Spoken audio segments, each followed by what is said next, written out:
areas for different types of people. Like, would it even make sense to build it in class, or maybe in like types of people, like even an artist zone, like a bunch of people who are artists hang out here, a bunch of more like scientific mathematician type of people hang out here, so you kind of are with people that you like, which can obviously probably lead to other problems, but would that be maybe an interesting way to build a city?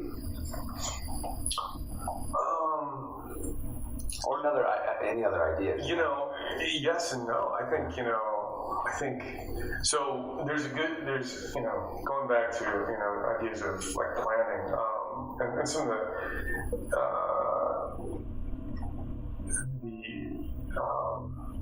the studies by some sociologists, who looked at, so people at that point were looking at, what was working and what wasn't working. So, like, there was a guy who looked at the north end of Boston, which is predominantly Italian immigrants, right? Mm-hmm. And he was looking at the north end, and the north end had a very, very strong Italian immigrant community. I was just there like a year ago maybe, and a lot of people in the north end of Boston speak Italian still, and people are like, I stayed in an Airbnb, and some guy was a chef in the north end, and he was from Italy, and he's like, well, my family's here. So it's a very, very, very cohesive Italian neighborhood in Boston. Has a very distinctive, kind of urban design footprint. Right? You go into that part of the Boston, and you feel like you're literally in Europe. Mm-hmm. So what does that mean? What does that mean? It means that some of that, that aspect of that community is sometimes at odds with the rest of the city of Boston, mm-hmm. right? Mm-hmm. So some of the planners and some of the kind of architects who were looking at in the 60s, kind of widening streets. What do they want to do back then? They want to widen streets. They want to create a better zone for cars, because automobiles were the sort of driving force of transportation engineering. Mm-hmm. The streets and public works departments, all of that stuff wanted to, at that point, do that kind of, do those things. Mm-hmm. The north end was like an outlier, right? A lot of people who didn't really kind of weren't involved in city politics, or the city said, no, we're not gonna have that. We want to keep our stuff like it is, right? Which was, built in whatever, 1880s, 1850s, right? So it's pretty old, and it looked kind of decrepit and a lot of stuff. But they said, no, we're not going to do that. We're not going to play with you guys down at City Hall. Big difference in terms of the city and how that kind of works, and it eventually paid off for them. There was a guy who wrote a book about this, and he said that they just didn't play around. They didn't play around with banks either. They didn't go for traditional financing. What they did was they basically had their brothers and sisters come together and help self-finance things. Interesting. Yeah, they worked as part of a tight knit. They worked as a insular, mm-hmm. right? This is it's a big, weird kind of idea in the city, but they worked as a kind of insular community within a city. And at that time, in these big sort of city building programs, that was kind of like a stumbling block for a lot of architects and planners. They were like, how do we deal with this community? In many respects, it looks like the sort of, the old world. We want clean, modern, shiny boxes, modern architecture. And these guys are living in these tenement buildings that look like shit, right? Mm-hmm. That look like crap. Mm-hmm. And what are we going to do about this? We need to clean this up. Mm-hmm. Overcrowding, blah, blah, blah. This is not how a city should be run. And there was a woman, her name was Jane Jacobs, who was like, no. This is what cities are about.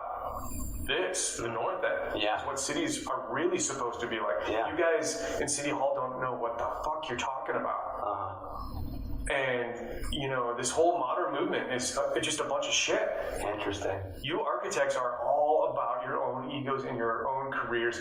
This is what cities are supposed to be about. They're supposed to be about people coming together, communities, connection.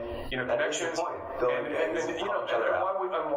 Why would you be trying to destroy this? Mm-hmm. Because this is really what works. Mm-hmm. It may not look like the cover of Architectural Record magazine or whatever you want to call it. Yeah. But this is what is a city. Yeah. But in your designs, that's what they should be looking at. They should be using that template that experience. There's no template. There's no template. I mean, this is just one sort of reaction to, something that was what some people, insightfully kind of gain, and they're like, okay, your modern stuff, it's like it's devoid of some of the critical elements of what cities are about, mm-hmm. And I think those sort of critiques of what was happening were, But if you were to use that as a template, let's say, right? I'm not saying there is, I'm not saying there should be, I'm just saying it's a troublesome. So I'm going back to maybe template isn't the word, right? I'm going back to your idea of, right. kind of segregating people in terms of, communities that, kind of work out. That's a troublesome kind of idea because, people have tried to do that, with low-income housing, mm-hmm. with artists. And I guess the idea is that, it can be too much of the same. Mm-hmm. So I think where I'm headed with that is that, it's a very complex and, multi-layered kind of idea. And, I don't think we have any clear answers. And we're, kind of, looking at, different solutions to, some of these ideas. The North End today is, if you go there, I mean, it looks like you're in, some European city in Italy. So, and that's very attractive to someone like me, mm-hmm. Who likes that kind of thing, mm-hmm. right? So, but it's not always going to stay that way. So cities are, and why it's not going to stay that way is because, cities are in this constant evolution. I think, the North End will probably, hopefully it will always kind of retain this sort of tight-knit, city, network system. But eventually, some of those buildings will, begin to come down and they'll be replaced with other things. But hopefully, some of those ideas will kind of remain and retain. And the idea is that, hopefully Boston will kind of look at, the North End. I think it already has looked at as being a successful example of what, should and could be Boston. And people will, architects, now, look at using some of those examples, in terms of density, in terms of roads. And I think what's really going to happen is, I think the idea of the car as it begins to fade in the importance of, life. And maybe, self-driving cars will, sort of usher in that new sort of... That'd be huge. If that begins to happen, self-driving cars, the economics of, things where, people can say, I want to go to wherever, but you might even be able to because we've done so much widening of streets, right, and lessen different pedestrians because we want more room for the cars. With self-driving cars, potentially, right, you could limit basically you could limit if it becomes streets smaller, right? Yeah, economically feasible to sort of say I want to go here, but your self-driving car says, do you want to share this ride with 4 other people because it's convenient and we can lessen the fare on your way. Exactly, especially if they're all talking to it. And again, this is obviously like way in the future, but if all the not cars, so far. No, I mean not so far, but it's a pretty far away to like get all cars where they can, and where I'm going with this next point, right, which is where all the cars can talk to each other, and they are almost every car on the road is self-driving. Then there's no more traffic because the cars are talking to each other. Look at this. So they just operate, right? And you can have more room for pedestrians. If they could limit, by 25%. Yeah. If the efficiency could, if it was 25% more efficient to take a self-driving car than what we have today, that would mean a huge impact on roads and even parking lots. Hey, we could get rid of 2 or 3 lanes of a highway system, or what would that give us? It'd be huge. And it would also be huge, to sort of say, hey, we don't need this huge parking lot at Target.